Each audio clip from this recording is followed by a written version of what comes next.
Nice. And I mean, you've even already answered one of the questions that I haven't asked yet, which is, what do you look for when you interview someone? And, obviously you're looking for that emphasis on customer care and, commitment to that value, and as well as an alignment to your other values at Miracon.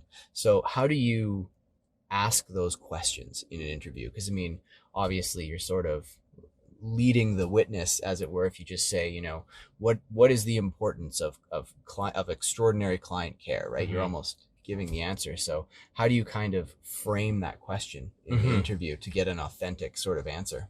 Well, I think I learned something from Ray Dalio from his book Principles about hiring practices and hiring for fit. And, I think for so long companies have hired for needed skills. And I actually think skills is now third on my list. And I've learned this from Ray Dalio. It's fit, it's abilities, and then it's skills.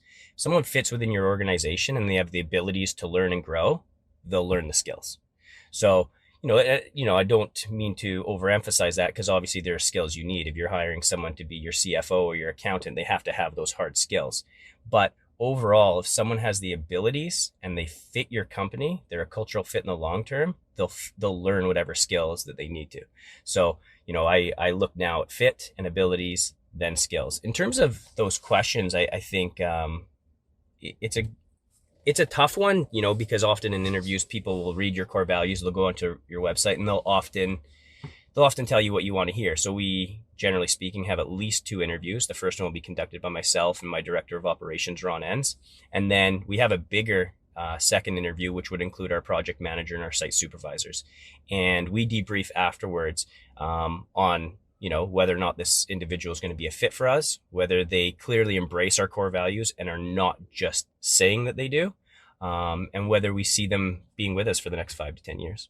Yeah, and getting perspective from a number of people that are already in your organization and already committed to those values. That's gonna help out a lot. Right? Mm-hmm. I definitely think that's a really strong interview process. The more people you can get involved, and also I think just from a cultural perspective has secondary benefits. Right? Mm-hmm. I mean, you're demonstrating to that project manager or that superintendent that hey, you are just as much a part of this company as I am, and so I need your input on Mm-hmm. hiring this next person.